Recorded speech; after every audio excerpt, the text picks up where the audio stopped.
Friends, என்னதான் நம்ம வளர்ந்ததுக்கு அப்புறம் ட்ரெயின்ல சோலோவா டிராவல் பண்றதை என்ஜாய் பண்ணாலும் சின்ன வயசுல நம்ம ஃபேமிலியோட அந்த ட்ரெயின்ல டிராவல் பண்ண எக்ஸ்பீரியன்ஸ் வந்து பாத்தீங்கன்னா நம்மளால லைஃப் லாங் மறக்கவே முடியாது. நான் வந்து இங்க டெல்லியில தான் பிறந்து வளர்ந்துருக்கேன். ஸோ நாங்க வந்து பாத்தீங்கன்னா இயர்லி ஒன்ஸ் ஸ்கூலோட சம்மர் ஹாலிடேஸ்ல வந்து எங்க ஊருக்கு போவோம். அப்போ வந்து பாத்தீங்கன்னா அவ்வளோ லக்கேஜ் கொண்டு போவோம். இயர்லி ஒன்ஸ் போறதுனால எல்லார் கையிலயும் கண்டிப்பா ஒரு லக்கேஜ் இருக்கும். அதுக்கப்புறம் வந்து பாத்தீங்கன்னா எங்க அப்பா வந்து நைட்டு 10 மணி ட்ரெயினுக்கு சாயங்காலம் 6 மணிக்கு எங்களை ஸ்டேஷன்ல கொண்டு போய் உட்கார வச்சிருவாரு.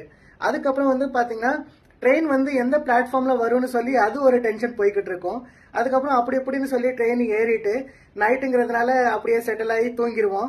அதுக்கப்புறம் வந்து பாத்தீங்கன்னா காலையிலேயே ஏர்லி மார்னிங் ஒரு சத்தம் வரும், காஃபே டீ காஃபே அப்படின்னு சொல்லிட்டு. ஸோ ட்ரெயின்ல ஒர்க் பண்ற பிரதர்ஸ் அவங்களுடைய வாய்ஸ் கேட்டு தான் வந்து பாத்தீங்கன்னா நாங்க எந்திரிப்போம். அதுக்கப்புறம் ஃப்ரெஷ் அப் ஆயிட்டு சாப்பாட்டுக்கு வந்து பாத்தீங்கன்னா முக்கியமா வந்து இந்த லெமன் ரைஸ், அதுக்கப்புறம் வந்து பாத்தீங்கன்னா தக்காளி தொக்கு, அதுக்கப்புறம் வந்து பாத்தீங்கன்னா ரொட்டி. இந்த 3 ஐட்டம் தான் நாங்க முக்கியமா கொண்டு போவோம். ஏன்னா லாங் டிஸ்டன்ஸ் டிராவல்னால இந்த ஐட்டம் தான் தாக்கு பிடிக்கும், மத்த ஐட்டம் எல்லாம் கெட்டு போயிடும். அதனால அதுக்கப்புறம் தான் முக்கியமான சம்பவமே இருக்கு. என்னன்னா எனக்கும் என் தங்கச்சிக்கும் இந்த விண்டோ சீட்ல உட்கார்றதுக்காக பயங்கரமா சண்டை வரும். நாங்க 2 பேரும் அடிபடி சண்டையெல்லாம் போட்டுருவோம்.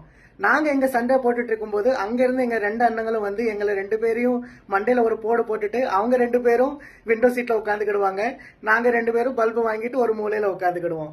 அதுக்கப்புறம் ஏதாச்சும் ஒரு ஸ்டேஷன்ல எங்க அப்பா வந்து ட்ரெயின்ல இருந்து இறங்கி தண்ணி பிடிக்க போகும்போது நாங்க வந்து பாத்தீங்கன்னா ரொம்ப டென்ஷனா இருப்போம். அதுலயும் முக்கியமா வந்து பாத்தீங்கன்னா எங்க அம்மா வந்து பயங்கர டென்ஷனா இருப்பாங்க, ட்ரெயின் வந்து கிளம்பிடக்கூடாதுன்னு சொல்லிட்டு. அந்த டைம்ல இந்த அறிவு கூட இருக்காது.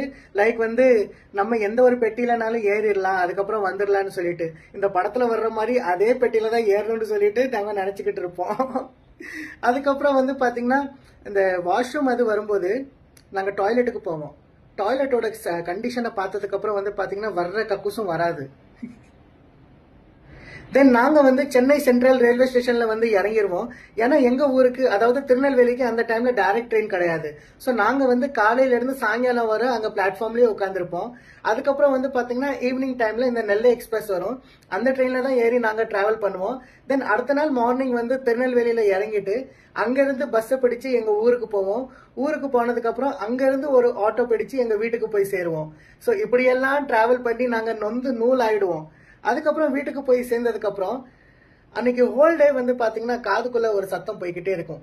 டுடுக் டுடுக் டுடுக் டுடுக் டுடுக் டுடுக் coffee tea coffee, coffee tea coffee அப்படின்னு சொல்லிட்டு. அதுக்கப்புறம் வந்து பாத்தீங்கன்னா ஒரு 2 நாளைக்கு அப்படி உடம்பே வந்து பாத்தீங்கன்னா ஆடிக்கிட்டே இருக்கும். அப்படியே ட்ரெயின்ல டிராவல் பண்ற மாதிரியே ஒரு ஃபீல் போய்கிட்டே இருக்கும். ஸோ